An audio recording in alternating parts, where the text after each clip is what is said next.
odayaal dhaqameed ka soo jeeda wajaale harta sheekha xarshinta roor iyo gaashamo oo maanta si jiraad ku qabtay magaalada Jigjiga ayaa ugu baaqay xukuumadda dawladda deegaanka Soomaaliya inay jawaab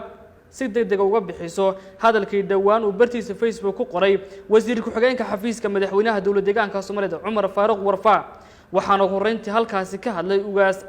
Naasir ugaas Maxamed Xasan Suldaan Cabdi Cismaan Koox bismillaahir rahmaanir rahiim waxa ujeedada iyada isugimaadka shirkan jaray daaran yahay hadalkii deelqaafka ahaa iyo meel ka dhaca ku ahaa dadiyowga daga Rasiifeeriya hadalkaasi oo ka soo yeeray wasiir ku-xigeenka madaxtooyada mudane Cumar Faaruq Warfaa hadalkaasi oo lagu eedeynayay dad kamid ah dadiyowga deegaanka ah ee dega deegaanka Soomaalida Itoobiya hadalkaasi oo ahaa hadal xaqiraad ah iyo meel ka dhac iyo yasid iyo bahdil ku ahaa dadkaasi dadka Soomaaliyeed ee deegaanka wada degana ka dhex abuurayay xanaf iyo xajiin iyo cuqdad hadalkaasi inaan shirkan jaraa'id kaga jawaabno waxaan ugu kalifay mudane Cumar Faaruq ma aha shakhsi caadi ah waa wasiir ku-xigeenkii madaxtooyada dawladda deegaanka Soomaalida xafiiska dawladda deegaanka Soomaalida looga arrimiyo xubnaha ugu sarreeyay ka mid yahay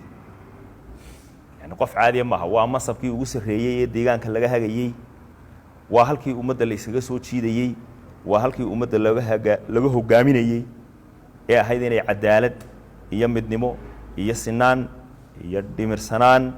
iyo hadallo wanaagsan oo bulshada isu keena ay ka soo baxaan halkii laga filayay inay hadallada caynkaasi nagaga soo baxaan waa aad iyo aad baan uga xunnahay waxaanu bal dawladda deegaanka Soomaalida iyo xukuumadda uu hoggaanka ka yahay mudane madaxweyne Mustafa Maxamed Cumar bal jawaabta ay ka bixiyaan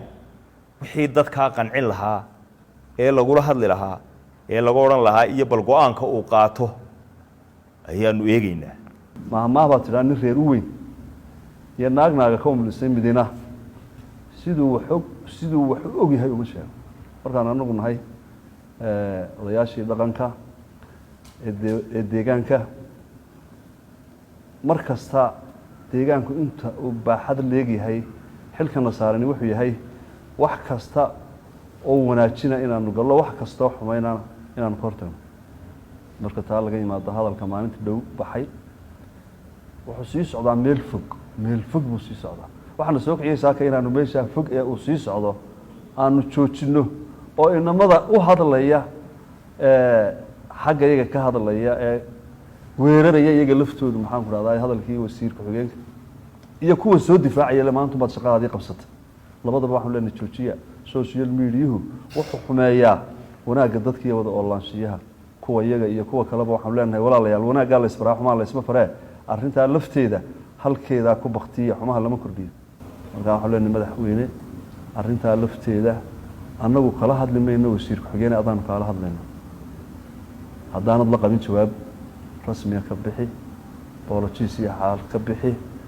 geesta kale waxaa halkaasi ka hadlay aqoon-yahan iyo madax dhaqameed kale oo fariin adag u diray xukuumadda dawladda deegaanka Soomaalida may dhicin nabadgelyo darro ka dhacday deegaanka inta leeg waxa weeyaan hubka Cumar Faaruq sheegay waxaanu ka doonaynaa xukuumadda sharafta leh inay soo cadayso maadaama uu cambaar dusha kaga tuuray ummadayadii masayrkoodii nabadgelyadoodii iyo dhulkoodiiba waxaan leenahay saddexda arrimood buu xaqray dhul ahaan buu noo xaqray dad ahaan buu noo xaqray dhul ahaan buu noo xaqray haddii aan xukuumaddu waxaan leeyahay jawaab cad aanay ku qancinin ummadda baaxaddaa leh ee dawladdeeda u heelan wada jirka iyo walaalnimadana ku dhisan isjacaylka iyo walaalnimada iyo deris wanaagga u nasab sheegata hadalladaa xanafta leh ee lagu sheegay deegaanka ballaaran ee beelaha reer Sheekh Saxan deegaan waxa la leeyligu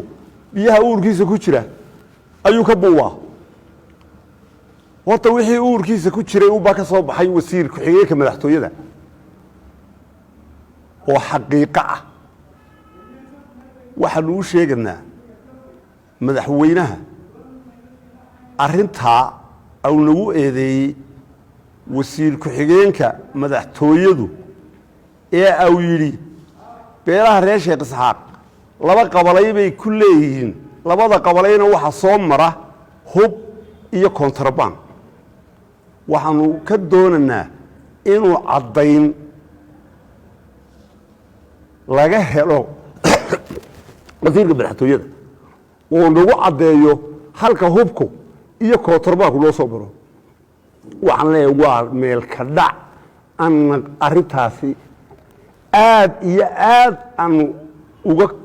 gubanay na saamaysay nagu xabad la isku dhufto kaga daran cabdiraxmaan buux telefishinka honkeyga xarunta deegaanka Soomaalida ee magaalada Jigjiga adeega cusub ee shirkadda Dahabshiil iyo Dahab haddaba macmil adeegan cusub ee casriga ah waxa uu ku sahlayaa in adigoo jooga gurigaaga ama goobtaada shaqo aad lacag ugu xawshid asxaabtaada iyo ehelkaaga jooga daafaha dunida